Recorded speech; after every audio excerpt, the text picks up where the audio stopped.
welcome back to the Cities and channel. We're all staying safe and well. And another CITY130. Yes, celebrating Manchester City, yes, from coming Manchester City in 1894-95. And we're currently in the 2024-25 seasons, 130 plus a bit anyway, so we're calling it CITY130. We'll look back in all season at games at home and away against whoever we're playing in the Premier League and cup games as well. So today we're looking at City at home to Nottingham Forest. Of course, we played them at Hyde Road, we played them at Main Road, and we played them at what we call now the Etihad. So we're going to look at the old and new with City and Forest from those days. I'm recording this on the 15th of November 2024, so all comments and stats are correct as at that date. And as I record this, City will play Nottingham Forest on the 4th of December 2024, so 2 or 3 weeks away yet. So say some of the stats in this will be will change, as in Forest's position in the league perhaps, but they're doing all right at the moment actually in this season. So we'll have a look at some history. Our home league record against Forest reads played 47, so not one of the most prolific games. 122, drawn 18, so that's 40 unbeaten. And we've lost just 7, so that's not bad. 83 for 50 goals against. League doubles achieved. We've achieved 11 league doubles over Forest, and we've conceded 2 league doubles. So very much in the plus side on that one.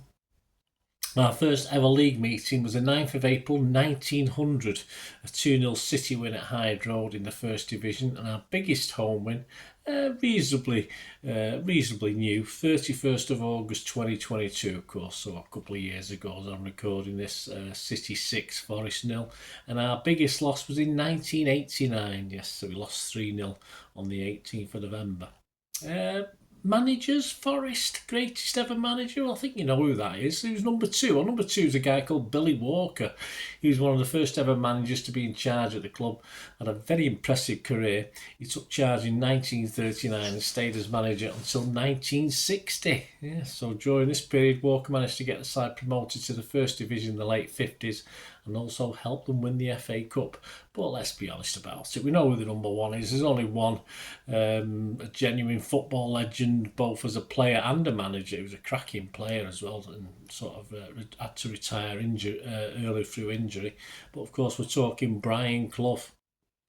He was appointed in 1975 and managed the club until 1993. During this period, he managed over 370, almost 380 games. And probably what makes him one of the best, as well as the best Nottingham Forest manager of all time, is the fact that he won it all at club level. Forest won the Premier League title, or the First Division title as it was, 4 English League Cups, 1 Community Shield, a UEFA Super Cup, and also a European Cup twice, or Champions League twice as we call it. So that's why he's their greatest ever manager, and we'd all would have liked Brian Clough as manager at some stage. We'll get back to that in a minute. The greatest player, in fairness, who says the greatest player ever? There's lots of the jury's out on that one. I would have thought Trevor Francis, but he probably didn't play long enough. But they've had some greats. But one that appears on different people's lists is one of my favourite non-City players, and that's keeper Peter Shilton. Despite playing around about 100 games or so less than he did for Leicester, he did help Forest in that wonderful purple patch to certain honours, the First Division title in 77-78, the League Cup in 78-79, the European Cup in 78-79, 79-80, and the Super Cup in 1979. You throw in the Charity Shield as well. So as successful as Brian Clough was, it was Peter Shilton was there as well. Foot in both camps. Well, most football fans would have sold their souls, as I said, to have Cloughie as a manager. But the best City could do is get his son. Yes, Nigel Clough, and City fans of a certain age will have, I won't say fond memories, or let's say we'll have memories of him. And he never really received a lot of love at Main Road. But it wasn't the easiest time to come and play at Main Road, was it, when he came to us? Clough played over 400 times for Forest in all competitions. A couple of spells, one was a loan spell when he was with us. He scored 131 goals throughout his Forest career, making him the second highest scorer in the club's history. Of course, he was there for the League Cup wins in 89 and 90, so a little bit later than, of course, those honours we were talking about before. He came to City after failing sort of to make it at Liverpool. He ended up playing about the same games as Liverpool as he did for us. And in less than a season and a half, made just 41 appearances for City, managing 5 goals. He lost his place through injury, and while at City, he ended up going back on loan briefly to Forest again. And also he managed a game with Sheffield Wednesday on loan as well, before ending up as player manager and then manager of Burton Albion. And I think he currently manages Mansfield Town as I'm recording this. Current manager, well, of course, well known to City fans. He's done okay against us, I think, this guy. Nuno Espirito Santo, of course, is at his 3rd English club with Forest. And despite deductions of points last season, he led Forest to safety. Well, just about. 17th spot. And as I'm recording this, they're doing very well. They're in the top 6. I think they're 5th as I'm recording this. I don't know what they are when you're listening or watching this, but so they've done very, very well. And of course, he backed that up with a win at Anfield, and the only time Liverpool have lost this season. So that was an achievement in itself, because that was Forest's first win at Anfield since 1969. Almost have as bad a record as we do. So let's go back. Let's go back to the last season of Brian Clough being in charge at Forest, as he visited Peter Reid's City on the 3rd of October 1992. We sat 14th on 11 points from 10 games and had collected more points on our travels than we had at home. We'd managed 2 wins away, and we'd only managed 1 win and 2 draws at home. So we collected 6 away from home, just 5 at Main Road. And if City was struggling, well, Clough's Forest were rock bottom, and they were literally struggling, just 5 points from 9 games. Lineups that day, the City lineup: Colton, Ian Brightwell, Phelan, McMahon, Curl, Hill, White, Sharon, Quinn, Simpson and Holden. Subs were Reid himself, Adi Mike and Margerson. A Forest team, yes, some familiar names in this one, including foot in both camps Nigel Clough, and of course soon to, would eventually be City player and manager Stuart Pearce. So their team was Crossley, Laws, Pearce, McKinnon, Tyler, some bloke called Keane, I don't know who he is, Crosby, Gemmell, Clough, Bannister, Oligerson, and their subs were Charles, Glover and Marriott. Yes, the old Platt Lane was being rebuilt at the time, that horrible stand that just didn't hold that many, did it? So we had a reduced crowd, 22,571. So we're going to go over to Brian Brett, who was writing for the Manchester Evening News, for his match report on this one. He said, Manchester City ended a goal drought but still left their fans thirsting for a win. Yes, this game ended 2-2. The Blues were inching their way nervously towards their first home success since August 26, when Psycho himself produced a killer finish that would have done Alfred Hitchcock proud. Stuart Psycho Pearce, England captain and left-back supreme, ran almost a length of the pitch to drive in the late equaliser that Forest quality play may have deserved, but it was still a sickener for City. It certainly was for those there watching it. The Blues led twice without ever looking safe, and when Pearce, who never allowed England hope Davy White a look in, got his angles right with the late point saver, there were questions to be asked about City's defensive right flank. City went for goal in a more convincing attacking mode for an hour, although there was a nagging persistence about the way Forest refused to buckle. The way they go about their business, you can turn the Premier League table upside down and give it a more realistic look. Yet when Rick Holden got on the end of a typical Niall Quinn flicked header, there was a moment to savour. It was his first City goal and went some way to silencing the knockers who can't accept that he is what he is and not what they necessarily think he should be. Not like us to be judgmental. It was the 50th goal of my career, and while I have not let it prey on my mind, it just seemed to be a long time coming, said the articulate winger. I don't have any qualms about the crowd. They pay their money and they are entitled to criticise, but I have to agree, we blew it. Holden was involved in City's second goal, putting Terry Phelan free to cross an inviting centre that brought the mighty Quinn roaring in to unsettle Marc Crossley.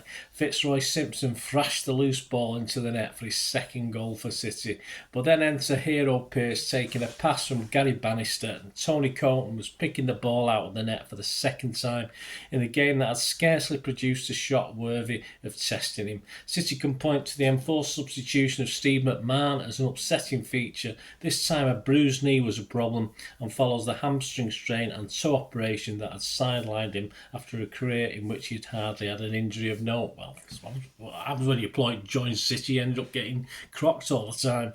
Peter Reid had to come on, although after spending a couple of days driving around Scotland in search for reinforcements, he had not had the best preparation, but his concern about his squad is understandable, as there is a spark missing from this City side, whether it's in midfield or attack.